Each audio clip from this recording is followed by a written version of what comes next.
The transmission came through at 3:47 hours when most of the crew aboard the United Earth vessel Ironclad were asleep in their bunks.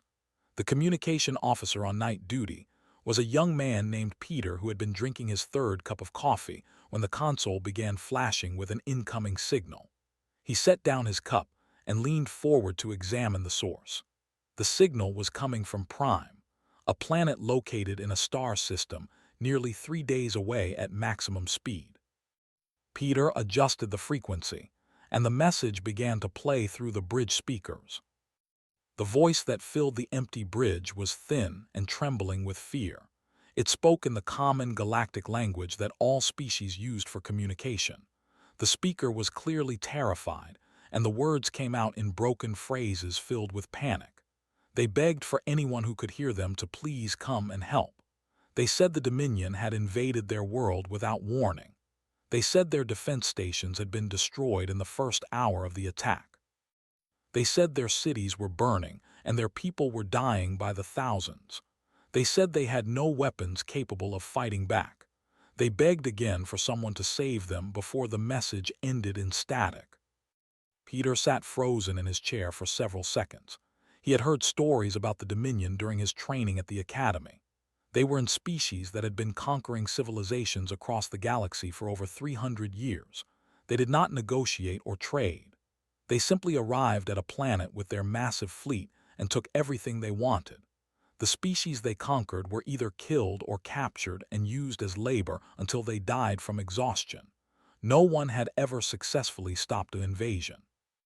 Peter reached for the internal communication panel and pressed the button that connected directly to the quarters of Admiral Daniel Hayes. The Admiral answered after the fourth tone, and his voice was rough with sleep. Peter told him about the transmission and played it again so the Admiral could hear it for himself. There was a long silence after the message finished. Then the Admiral told Peter to wake the senior officers and have them report to the bridge immediately. Peter acknowledged the order and began making the calls. Admiral Daniel Hayes arrived on the bridge 12 minutes later. He was a tall man in his early 50s with gray hair cut short in military style and deep lines around his eyes that came from decades of service. He had commanded the Ironclad for 7 years and had served in the Earth Fleet for 30 years before that. He had seen combat during the border conflicts with the outer colonies and had been present during humanity's first contact with alien life. He was respected by his crew and feared by his enemies. He walked to the center of the bridge and stood with his hands clasped behind his back as he watched the main viewing screen. Commander Marshall arrived next. She was the tactical officer aboard the Ironclad and one of the finest strategists in the entire Earth Fleet. She was younger than the Admiral by nearly 20 years, with dark hair pulled back in a tight braid and sharp brown eyes that never seemed to miss anything. She took her position at the tactical station and began pulling up information about Prime and the surrounding star systems. Lieutenant Commander came through the door shortly after. He was the ship's intelligence analyst, and his job was to study enemy forces and predict their movements. He was a quiet man who preferred data to conversation, but his insights had saved the Ironclad more than once during difficult situations. He joined at the tactical station, and they began working together to assess the situation. The last to arrive was Lieutenant Grant, who served as the weapons officer. She was responsible for every gun and missile aboard the Ironclad, and she knew the ship's firepower better than anyone. She was a small woman with red hair and freckles across her nose, but there was nothing gentle about her when she stood at her station. She had grown up on a mining colony where fighting was a daily occurrence, and she had brought that hardness with her into space. Admiral Hayes listened as his officers reported what they knew. They were a peaceful species who had been members of the Galactic Confederation for over 1,000 years. They were scientists and artists and philosophers. They had never built warships because their culture considered violence to be the greatest moral failure a civilization could commit. They had welcomed humanity into the Confederation 12 years ago when humans first ventured beyond their own solar system. They had shared their knowledge and technology freely, because they believed all intelligent life deserved kindness and support. The Galactic Confederation Council had already received the distress signal and had voted against sending assistance. The Dominion was too powerful, and the risk of provoking them into attacking other worlds was too great. The Council had decided that sacrificing them was the safer choice for the rest of the galaxy. The other member species had agreed because none of them had fleets capable of challenging the. Marshall turned from her station and looked at the Admiral. She told him that the population was estimated at over 4 billion individuals. She told him that at the current rate of destruction, they would finish harvesting the planet within 2 weeks. She told him that no other species was coming to help. Admiral Hayes stood in silence for a long moment. He thought about the ambassador who had greeted humanity's first diplomatic ship with flowers and music. He thought about the scientist who had helped cure a disease that was killing children on Earth's southern colonies. He thought about what it meant to be human and what separated his species from the cold calculations of the Confederation Council. He turned to Peter, who was still sitting at the communication station. He told the young officer to open a channel to every human vessel within range. He told him to broadcast on all frequencies so that every ship would receive the message. Peter's hands moved across the console, and he looked up to confirm the channel was open. Admiral Hayes spoke clearly into the microphone. He told the human fleet that they had called for help. He told them that the rest of the galaxy had decided to let an innocent species die because they were afraid. He told them that humanity was not afraid. He told them that every ship that could fight should set course for Prime immediately. He told them that the people who had shown humanity kindness were now counting on humanity to show them what friendship truly meant. Within 6 hours, 47 human warships had broken from their stations across the sector and were racing towards space. The Galactic Confederation watched in disbelief as the young species they had dismissed as primitive savages from a death world mobilized for war. They had heard the call for help, and they had answered with everything they had. The Galactic Confederation Council chamber was an enormous circular room located on a space station that orbited a neutral planet at the center of known space. The chamber could hold representatives from over 200 species, and today it was filled to capacity. The delegates had gathered to discuss the unauthorized military action being taken by humanity, and the mood in the room was tense with anger and fear. Ambassador Cole stood alone in the center of the chamber floor. He was the official representative of Earth and all human colonies to the Galactic Confederation. He was a tall man with broad shoulders and a face that had been weathered by years of difficult negotiations. He had served as ambassador for 8 years and had grown accustomed to the way other species looked at humans with a mixture of curiosity and discomfort. Today the looks were different. Today they looked at him with open hostility. The Sylvan delegate rose from his seat to speak. The Sylvans were an ancient species with silver skin and large eyes that reflected light like mirrors. They had been members of the Confederation for over 10,000 years, and they considered themselves the of all civilizations. The delegate's voice was cold as he addressed the human ambassador. He said that humanity had violated Confederation law by mobilizing a military fleet without council approval. He said that humanity was sending their ships to die against an enemy that had never been defeated. He demanded to know what made the humans believe their primitive vessels could accomplish what no other species had managed in 3 centuries. Cole listened to the accusations without changing his expression. When the Sylvan delegate finished speaking, took a slow breath and began his response. He told the assembly that he understood their concerns, but that he would not apologize for the actions of his people. He told them that they had asked for help and that humanity had chosen to answer. The Han delegate interrupted him. The Han were massive creatures that stood over 3 meters tall with thick gray hide and 4 powerful arms. They were considered one of the strongest species in the galaxy, and they had maintained their independence by being too dangerous for even the to attack. The delegate's voice rumbled like thunder as he asked why the humans cared about the. He pointed out that humanity had only known them for 12 years. He asked what possible benefit humanity could gain from sacrificing their fleet for a species that had nothing to offer in return. Turned to face the Hand delegate directly.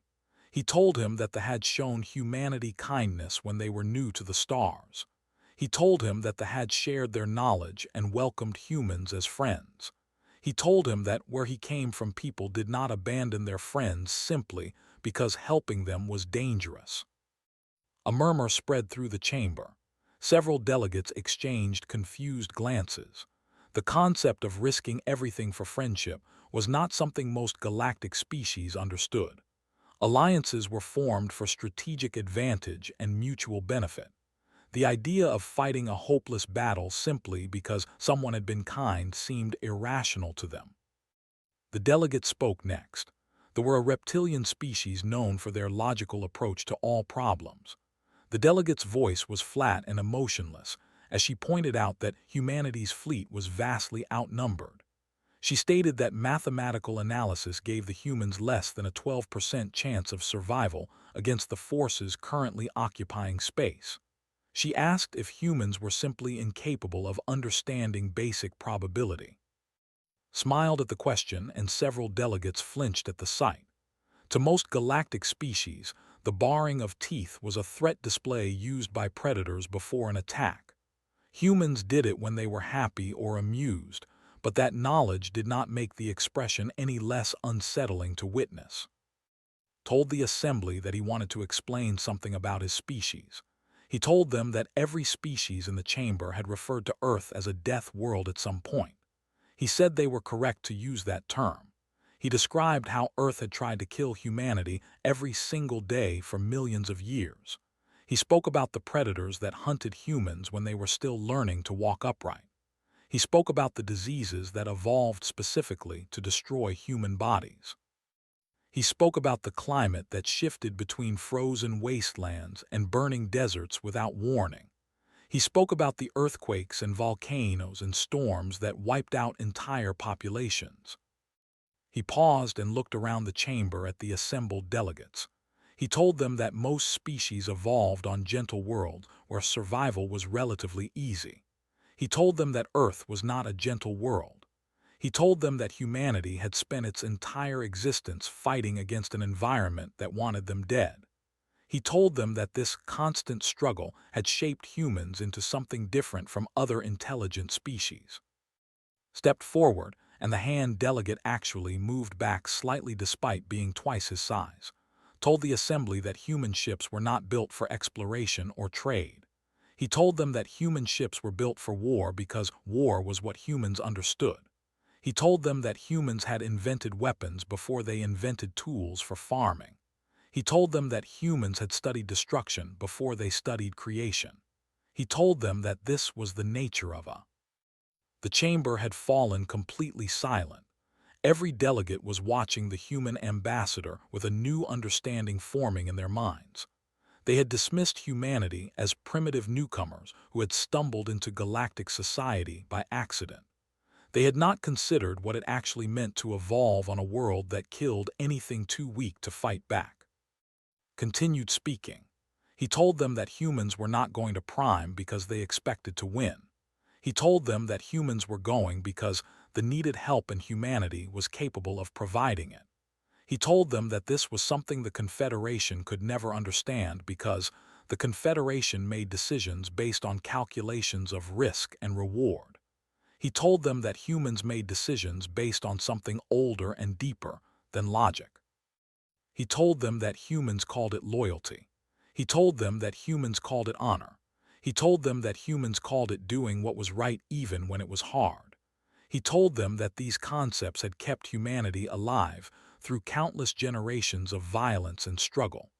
He told them that these concepts would send 47 warships into battle against an enemy that had never known defeat. Turned and walked toward the exit of the chamber. Before he reached the door, he stopped and looked back at the assembled delegates one final time.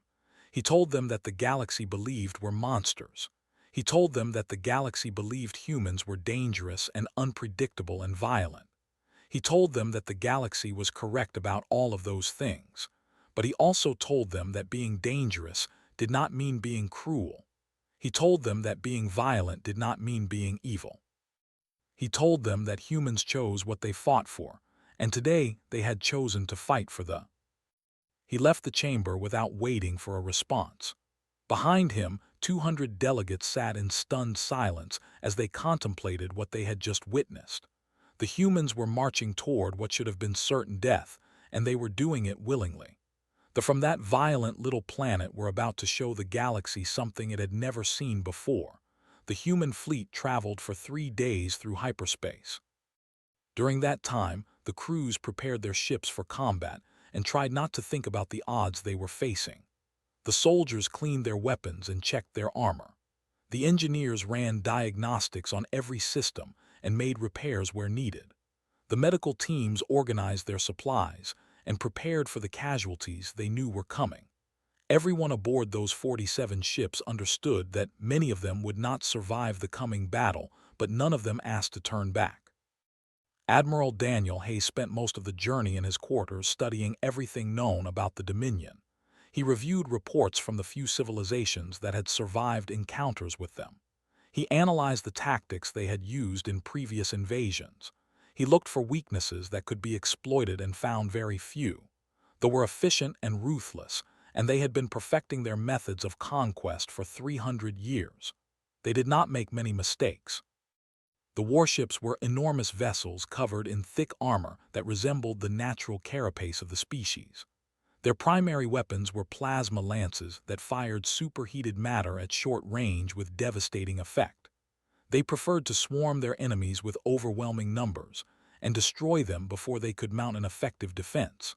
Their fighter craft were small and fast and operated in coordinated waves that could strip the hull from a ship in minutes. They had never encountered an enemy capable of standing against them for long. But Daniel noticed something interesting in the reports. They had only ever faced enemies that used energy weapons. Laser cannons and plasma guns and particle beams were the standard armaments for galactic civilizations because they were elegant and efficient. No one used kinetic weapons anymore because they were considered primitive and wasteful. Throwing chunks of metal at high speed was something ancient species had done before they discovered better technology. Humanity had never stopped using kinetic weapons. The mounted on human warships could accelerate metal slugs to a significant fraction of the speed of light. The impact of a single round could punch through almost anything. Human missiles carried warheads filled with simple explosives that detonated on contact. Human ships were built with thick armor plating, designed to absorb physical impacts because humans had learned long ago that sometimes the old ways were the most effective. Daniel wondered if they had ever faced an enemy that fought the way humans did. He suspected they had not. The fleet dropped out of hyperspace above Prime on the morning of the 4th day. The sight that greeted them was worse than anyone had expected. The planet below was covered in dark clouds of smoke rising from burning cities. Debris from destroyed orbital stations floated in great clouds around the upper atmosphere. The wreckage of the defense fleet drifted in silent testimony to how quickly the invasion had overwhelmed them. The fleet hung in orbit like a swarm of massive insects waiting to feed. Daniel counted 62 warships of various sizes, along with hundreds of smaller fighter craft moving between them. 3 enormous carrier vessels sat at the center of the formation launching wave after wave of landing ships toward the planet's surface. The harvesting of the population was already. Lieutenant Commander reported the enemy numbers from his station. His voice was calm and professional despite the fear that everyone on the bridge was feeling. He told the admiral that they outnumbered them almost 2-to-1 in capital ships, and their fighter advantage was even greater. He told him that standard tactical doctrine recommended immediate withdrawal when facing such odds. Admiral Hayes asked what the armor was made of, checked his data, and reported that it was standard configuration with thick carapace plating coated in an energy-resistant material. The coating was designed to disperse laser fire and absorb plasma impacts. It was extremely effective against the weapons used by every other galactic species. Admiral Hayes nodded slowly. He turned to Lieutenant Grant at the weapons station and told her to load the batteries with armor-piercing rounds. Hands moved across her console as she acknowledged the order. Within seconds, she reported that all were charged and ready to fire. The ironclad carried 12 turrets, and each one was capable of firing 3 rounds per minute. The other human ships carried similar armaments. The fleet had noticed the human arrival and was beginning to react. Several warships were turning to face the newcomers and fighter wings were launching to intercept. A transmission came through on the communication channel. The voice was harsh and clicking with the strange sounds of the language translated into common speech. The commander demanded that the human fleet identify itself and explain why it had entered territory. Admiral Hayes opened a channel to respond. He told the commander that he was Admiral Daniel Hayes of the United Earth Fleet. He told him that they had requested assistance and that humanity had come to provide it. He told him that they had one opportunity to withdraw from this system peacefully. He told him that if they refused, then humanity would remove them by force. The commander made a sound that might have been laughter. He told the human admiral that the Dominion had conquered 17 species and had never been defeated. He told him that the human fleet was small and weak and would be destroyed within the hour. He told him that after they were harvested, they would come for Earth next. Admiral Hayes closed the channel without responding. He looked around the bridge at his officers and saw determination in their eyes. These were soldiers who had trained their entire lives for moments like this. They were afraid, but they were not going to run. Daniel opened a channel to the entire human fleet. He told them that the enemy was powerful and numerous. He told them that the galaxy expected them to fail. He told them that none of that mattered because they had not come here to satisfy the expectations of the galaxy. He told them that they had come here because they needed them. He told them to show the what could do when someone threatened their friends. He gave the order to attack, and 47 human warships surged forward toward the enemy fleet. The first salvo of fire streaked across the void and slammed into the nearest warship. The armor-piercing rounds punched through the energy-resistant coating like it was not even there. The thick carapace plating that had stopped countless laser attacks shattered under the kinetic impacts. The warship broke apart in a massive explosion that lit up the darkness of space. The fleet hesitated. They had never seen one of their ships destroyed so quickly. They had never faced weapons that ignored their carefully designed defenses. For the first time in 300 years, the Dominion encountered an enemy that did not fight the way they expected. The human fleet did not give them time to recover. The battle for Prime had begun. The space above Prime became a storm of fire and metal as the two fleets clashed. Human thundered in continuous salvos, while plasma lances carved burning lines through the void. Ships on both sides took damage, and some began to break apart under the assault. Debris spread in expanding clouds that made navigation dangerous. The screams of dying soldiers filled the communication channels before being cut short. Captain Torres commanded the destroyer Relentless from a position near the front of the human formation. His ship was smaller than the ironclad, but it was fast and heavily armed. Had served in the Earth fleet for 15 years and had earned a reputation for aggressive tactics that bordered on reckless. Today those tactics were exactly what the situation required. The Relentless pushed forward into the gap created by the first casualties, ordered his helmsman to bring them within close range of the nearest enemy carrier. The plasma lances could not track fast enough to hit a ship that was moving with such unpredictable patterns. The Relentless weaved through the incoming fire while it hammered the carrier's hull. Lieutenant Price served as first officer aboard the Relentless. She monitored the damage reports as they came in and made rapid decisions about which systems needed priority repairs. A plasma lance scored a glancing hit along the port side, and alarms began screaming throughout the ship. Reported hull breaches on decks 4 through 7. She ordered the emergency bulkheads sealed and rerouted power from non-essential systems to maintain weapons capability. Asked if they could still fight, told him the weapons were still online and the engines were functioning at 80% capacity, nodded and ordered the helmsman to continue the attack. The Relentless would not retreat while there were still enemies to destroy. Across the battlefield, the other human ships fought with the same determination. The cruiser Defiant took a direct hit from 3 plasma lances simultaneously and lost half its crew in the resulting explosion. The surviving officers managed to stabilize the vessel and continued firing with the weapons that remained operational. The frigate Sentinel was surrounded by fighters that were tearing into its hull like insects devouring a carcass. The crew fought back with point defense cannons and small arms fire through the breaches until reinforcements arrived to drive the fighters away. Admiral Hayes coordinated the battle from the bridge of the ironclad. He watched the tactical display as friendly markers flickered and disappeared. Each lost icon represented a ship full of people who had followed him into this fight. The weight of those deaths pressed down on him, but he could not afford to let it affect his judgment. There would be time for grief later if any of them survived. Commander Marshall reported that they were adapting to the human tactics. They had realized that their armor was ineffective against kinetic weapons and were changing their formations to minimize exposure. Their fighters were focusing on the human ships that had already taken damage, hopping to finish them off before they could be repaired. The initial shock of the human attack was wearing off, and the numerical advantage was beginning to tell. Daniel studied the enemy positions and made a decision.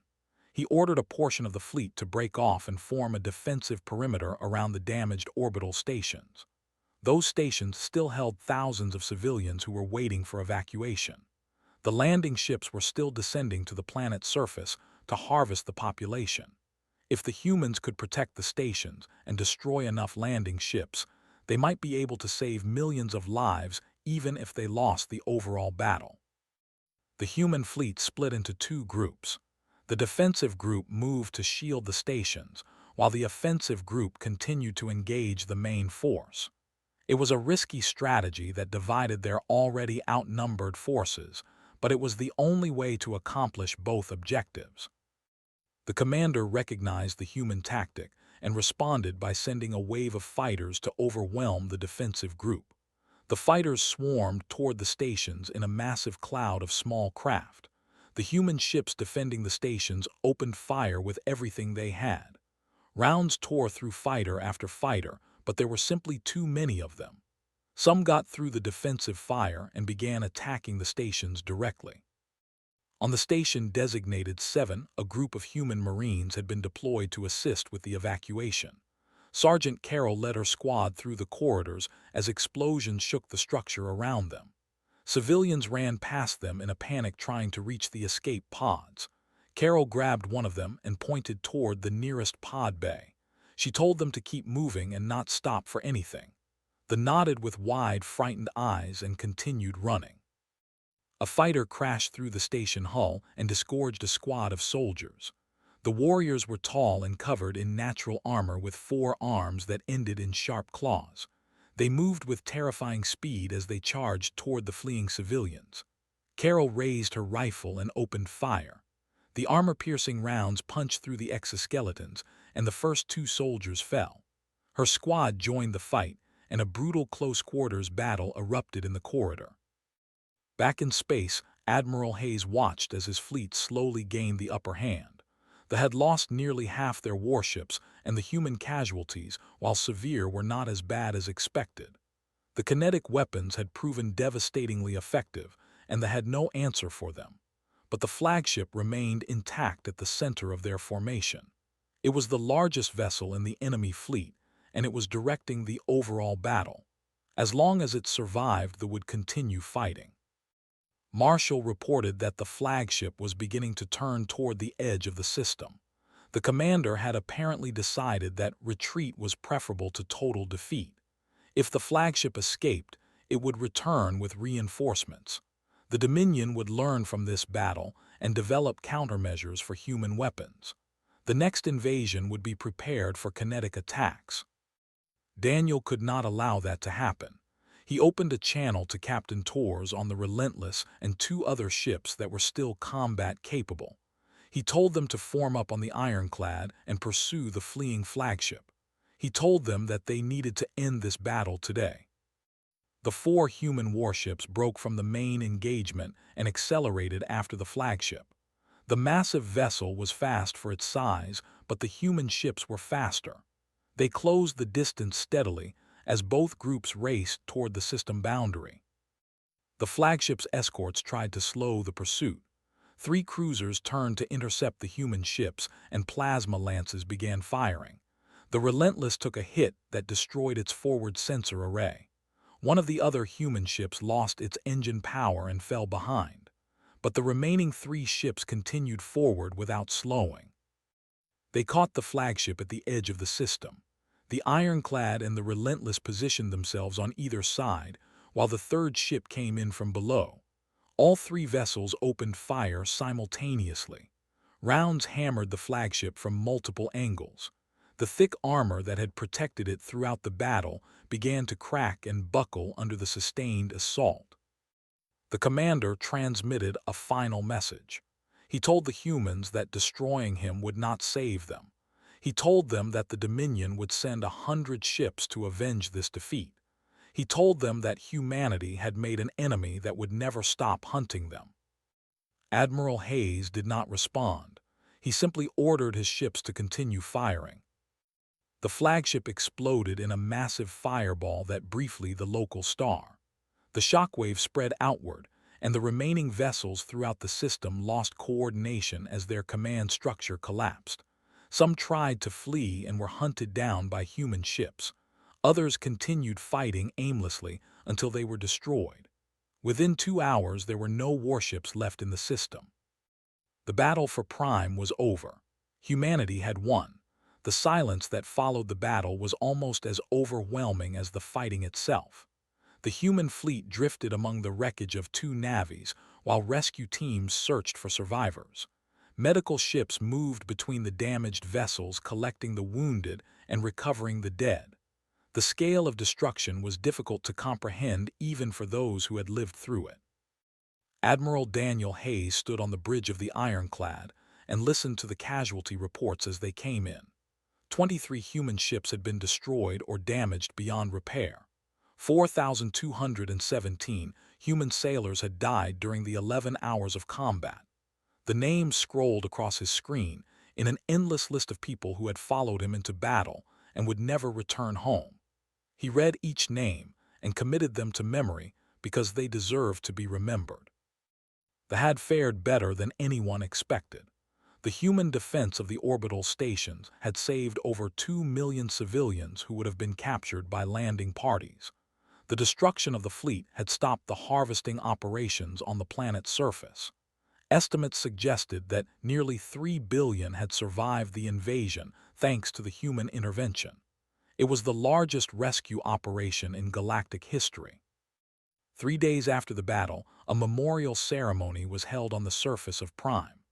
The location chosen was a park in the capital city that had somehow survived the destruction. Trees with silver leaves swayed gently in the wind, and flowers in shades of blue and purple covered the ground. It was a beautiful place that seemed untouched by the horror that had consumed the rest of the planet. Human soldiers stood in formation alongside civilians. The contrast between the two species was striking. The humans were shorter and stockier, with skin in various shades of brown and pink. They were tall and slender with blue skin and large dark eyes. They had evolved on different worlds under different conditions, but today they stood together as allies and friends.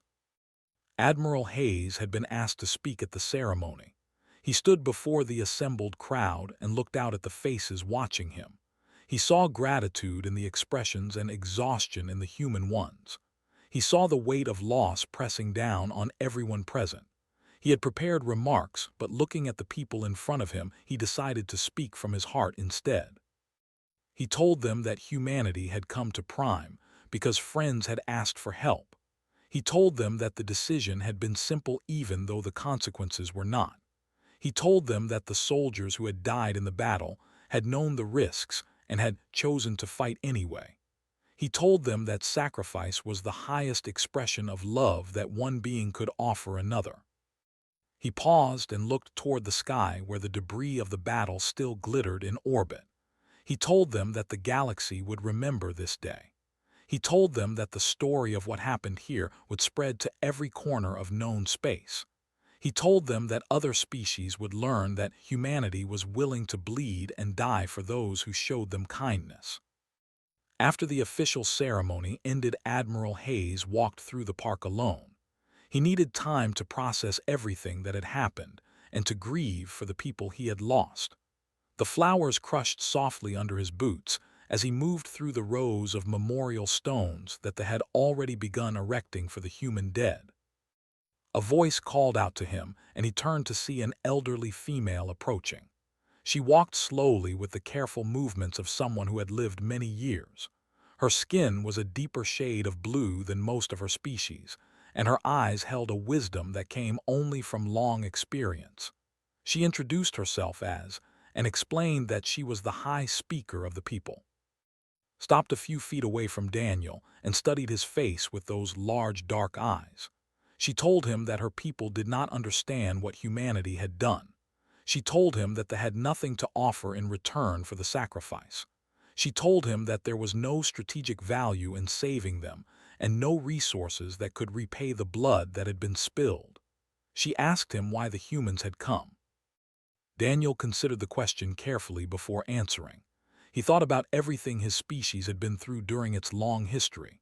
He thought about the wars and the suffering and the countless acts of cruelty that humans had inflicted upon each other. But he also thought about the other side of that legacy. He thought about the way humans rushed toward disasters to help strangers. He thought about the countless small kindnesses that people performed every day without expecting anything in return. He thought about the capacity for both destruction and compassion that existed within every human heart. He told that humanity was a complicated species. He told her that humans had done terrible things throughout their history and would probably do terrible things again in the future. He told her that violence and war were woven into the fabric of human civilization in ways that could never be completely removed.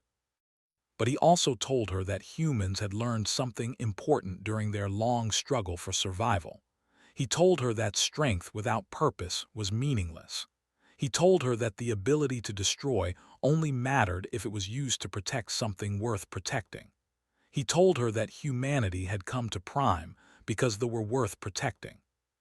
Was silent for a long moment. Then she told Daniel that the galaxy believed were monsters. She told him that other species feared humans because they came from a violent world and carried that violence with them wherever they went. She asked if the galaxy was correct to be afraid. Daniel nodded slowly. He told her that yes, the galaxy was correct to be afraid.